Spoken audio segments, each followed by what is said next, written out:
ছোট, অফিস থেকে কখন আইলি? এই তুই কখন আইলাম ভাই। আচ্ছা ছোট, তুই কি একটা জিনিস খেয়াল করছ? কি জিনিস ভাইয়া? আরে আমাদের সংসার যে দিন দিন ডাউন হচ্ছে, তোর কি ওই খেয়াল আছে? কি করছো মেজু ভাই? বুঝবার পারলাম না, নিচ্ছে না খুলে কও তো। আরে ওই বড় ভাই যেভাবে তার বউ ছেলে মেয়ে নিয়ে বসে বসে খাচ্ছে, আর এইভাবে খেতে থাকলে তো সংসার একবারে তলানিতে যাইয়া ঠেকবে নে। তাই তো, তুমি তো ঠিকই করছো। আমি তো আগে এঙ্কা করে চিন্তা করে দেখি নাই। তাইলে এখন কি করা যায় কত? কখন ওরে আলাদা করে দেই। হ, তাই করো। আর ব্যাগ সম্পত্তি ভাগ করে লাও। তা কেঙ্কা করে করবা? হ, আজই ওরা আলাদা করে দিমুনে। আর সম্পত্তির কথা করছ, সম্পত্তি কেঙ্কা ভাগ করতে হইব ওই চিন্তা মুই আগেই করে রাখছি নে। এই বাড়ি আমরা দুই বাহিনী মুনে, আর পুকুর পাড়ে যে দুসালা ঘরটা আছে ওই ঘরটা বড় দি মুনে। কি কস তুই? হ, তুমি ঠিকই করছো, তাই করো। আর বড় বাইরে যাইয়া ওখানেই ব্যাগ কিছু খুইলা কও।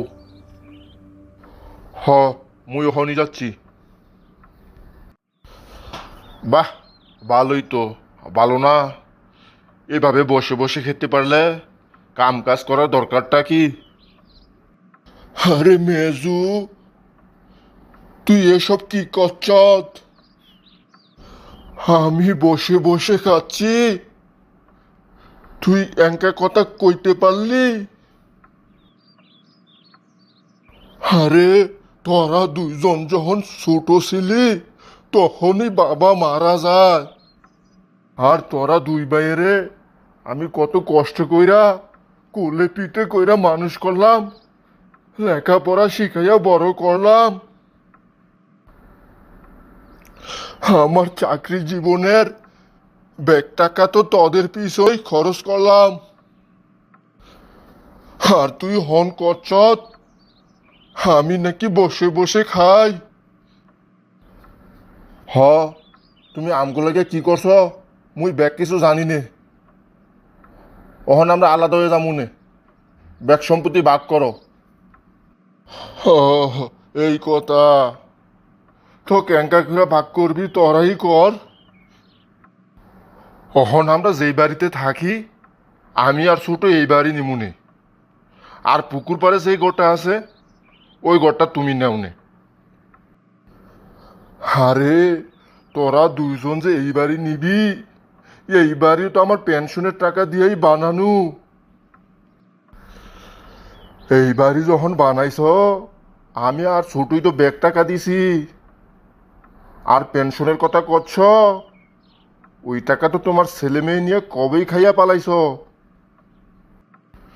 ঠিক আছে, তাইলে তোরা এই বাড়ি নে, আর আমার ওই পুকুর পাড়ের দুসালা করেই চলবে। আমি ওইখানেই বাকি জীবনটা কাটাই দিতে পারবো নে। ঠিক আছে, তাইলে তুমি অহনই তোমার ব্যাগ মাল সামান নিয়া ওই ঘরে চইলা যাও। করিম ভাই, কি শুনলাম? শুনলাম মেজু আর ছোট মিল্লা নাকি আপনারা আলাদা করে দিছে, তা কি হাসাই? আর বিল্ডিং নাকি ওরা দুই ভাইয়ে মিল্লা নিছে, আপনারা নাকি শুধু দুসলা ঘরটা দিছে। হ তরমুজ ভাই, তুমি ঠিকই শুনছ। কি? ওদের এঙ্কা বড় সাহস? যাদেরকে আপনি কোলে পিঠে করে মানুষ করছেন, লেখাপড়া শিখাইছেন, ওরাই আপনারা আজ আলাদা করে দিল। আর আপনার টাকা দিয়ে বানানো বাড়ি তারা নিল, আপনারা দিল মিচ্ছে না একটা দোসালা ঘর। আমি অহনি যাচ্ছি। ওরে মেজু, আমি তো জানি মানুষ লেখাপড়া শিখা মানুষ হয়, আর তোরা দুই ভাই লেখাপড়া শিখা অমানুষ হইলি কৃষক। চাচা, আপনি এঙ্কা কথা করছেন কৃষক? আরে এঙ্কা কথা করছি কৃষক। তোদের যেই বড় ভাই, হয়তো কোনোদিন তোদেরকে বাবার অভাব বুঝতে দেয় নাই, তোদেরকে কুলে পিঠে করে মানুষ করছে, লেখাপড়া শিখাইয়া বড় করছে, আর তোরা নাকি ওনার ওখানে আলাদা করে দিস। ওনার মনে যেই কষ্ট দিস, মরলে তো তোদের কবরও জায়গা হবে না। তোরা দুই ভাই অহনি যাইয়া ওনার কাছে ক্ষমা চা, ওনারে বাড়িতে নিয়ে আয়, নইলে আল্লাহ তোদেরকে ক্ষমা করবে না নে। চাচা, তুমি তো ঠিকই করছো, মুই তো বুঝবার পারি নাই, মুই তো ভাইয়ের সাথে মেলা অন্যায় করছি। আমি অহনি যাচ্ছি ভাইয়ের কাছে ক্ষমা চেয়ে বাইরে বাড়িতে নিয়ে আমুনে। বড় ভাই, আমরা না বুঝে আপনার প্রতি মেলা অন্যায় করছি, আপনি আমাকে মাফ করে দেন। বাড়িতে চলেন, আমরা যতদিন বাইসে থাকি একসাথে থাক মনে, আর কখনো ভিন্ন হমু না নি।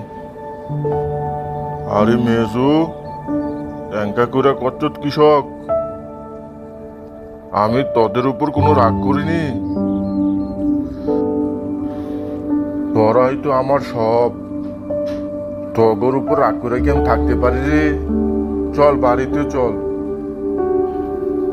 ভাই, তোমার তুলনা হয় না, তুমি সত্যি বড় মহান।